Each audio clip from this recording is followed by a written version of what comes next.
Pemirsa, bagi jemaah yang telah umroh wajib dapat kembali melaksanakan umroh sunnah dengan bermikot ke Masjid Tanim.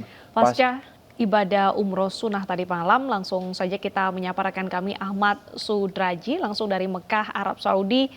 Selamat siang, Assalamualaikum Aji. Bagaimana kabarnya di sana? Kurang dari sepekan jelang ibadah wukuf, apa kegiatan jemaah di Mekah? Ya, Waalaikumsalam, Deta dan juga Pram. Memang kurang dari sepekan lagi prosesi puncak haji yang wukuf akan berlangsung di Makkah. Dan memang hingga saat ini keberangkatan jemaah calon haji dari berbagai negara masih terus berlangsung. Dan khusus untuk Indonesia, besok adalah closing date ataupun keberangkatan terakhir bagi jemaah calon haji Indonesia. Dan memang hingga saat ini sembari menunggu waktu puncak haji, sejumlah jemaah calon haji terus melakukan berbagai rangkaian ibadah, termasuk umroh sunnah. Dan memang jika telah melakukan umroh wajib, sebagian besar jemaah ini melakukan umroh sunnah dan diniatkan untuk kerabat mereka maupun saudara yang telah wafat. Dan memang berbeda dengan umroh wajib, untuk umroh sunnah ini bagi jemaah dari Indonesia maupun negara lainnya dapat mengambil mikot ataupun berniat harus keluar dulu dari kota Makkah sekitar 6 km dan mengambil mikot di Masjid Tanim. Dan memang untuk kondisi kesehatan jemaah calon haji Indonesia saat ini, tim kesehatan masih terus melakukan verifikasi ataupun pemutakhiran data terkait kondisi kesehatan jemaah calon haji, khususnya mereka yang memiliki resiko tinggi. Pasalnya pada wukuf nanti, tim kesehatan proyeksi ada sekitar 200 jemaah calon haji yang akan mengikuti safari wukuf. Safari wukuf sendiri adalah jemaah calon haji yang memiliki riwayat penyakit berat ataupun riski akan dibantu dengan ambulans maupun alat kesehatan lainnya. Peran dan juga Deta. Baik, terima kasih Aji atas informasinya. Selamat kembali melanjutkan ibadah di sana. Hari Raya Idul Adha ini tinggal menghitung hari, namun di tanah air wabah virus penyakit mulut dan kuku tengah menyerang hewan kurban. Sudah bersama kami ada rekan Yola Duyanti di sentra penjualan hewan kurban di Jalan Sabeni, Tanah Abang, Jakarta. Selamat siang Yola. Ini wabah virus PMK saat ini masih ada di sekitar kita, dan apakah ini mempengaruhi penjualan kurban di sana? Selamat siang Wilson, Deta dan juga pemirsa. Memang pemerintah sudah resmi menetapkan Hari Raya Idul Adha 1443 Hijriah ini pada tanggal 10 Juli 2022 mendatang. Ini artinya kurang lebih sepekan lagi masyarakat Indonesia akan merayakan Hari Raya Idul Adha kurang lebih sepekan lagi. Dan memang pada tahun ini perayaan Hari Raya Idul Adha di tengah wabah penyakit mulut dan juga kuku.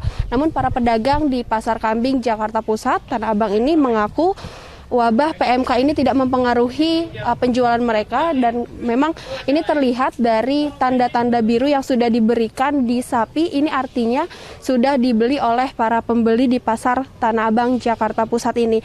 Dan memang pedagang ini melakukan antisipasi agar nantinya hewan ternak yang mereka jual ini tidak terjangkit penyakit mulut dan juga kuku.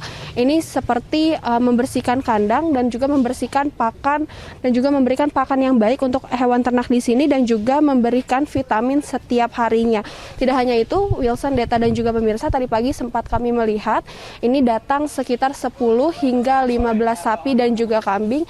Ini datang dari Wonosobo, Jawa Tengah, dan menurut pengakuan para pedagang di Pasar Kambing Tanah Abang Jakarta Pusat ini, sebelum hewan ternak ini dikirimkan dari Wonosobo ke Jakarta, ini sudah dilakukan karantina sebanyak 7 hingga 14 hari dan juga sudah divaksinasi, sehingga hewan ternak yang sampai di pasar ini sudah dinyatakan sehat. Dan juga para pedagang ini memberikan tips bagi para pembeli untuk membeli hewan ternak seperti ini, sapi yang di pasar ini yang dinyatakan sehat ini akan terlihat dari matanya yang bersih, ini artinya tidak buta, dan juga sapi ini akan bertumpuh pada 4 kaki, ini artinya sapi yang dijual di sini tidak pincang, dan juga nafsu makan yang tinggi dan lincah, dan juga pergerakan yang sehat. Kembali ke Anda Wilson dan juga Deta.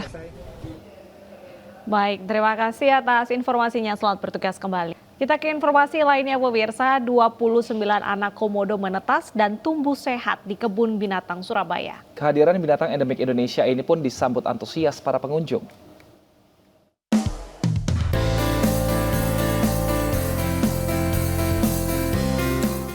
Reptil seukuran tangan ini bukanlah biawak, melainkan anggota keluarga baru komodo di kebun binatang Surabaya, Jawa Timur. Ya, bayi-bayi komodo ini baru menetas dan kini masih dalam tahapan pengawasan. Sebanyak 29 bayi komodo kini menjadi anggota baru di kebun binatang Surabaya. itu 29 ekor dari 40 butir telur yang kita inkubasi. Sisanya itu nggak jadi atau memang rusak? Sisanya itu memang rusak, jadi ada beberapa faktor yang mempengaruhi kerusakan dari telur itu. Menetasnya bayi-bayi komodo ini disambut antusias para pengunjung.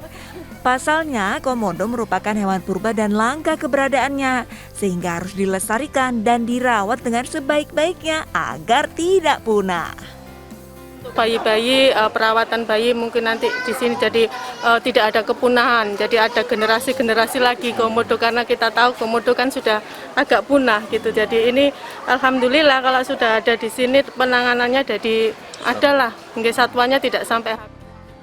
Saat ini, satwa komodo di Kebun Binatang Surabaya menjadi 134 ekor, baik yang kecil maupun yang dewasa. Diharapkan semua bayi komodo nanti dapat tumbuh dewasa dan sehat. Dari Surabaya, Jawa Timur, Rahmat Ilyasan, iNews melaporkan.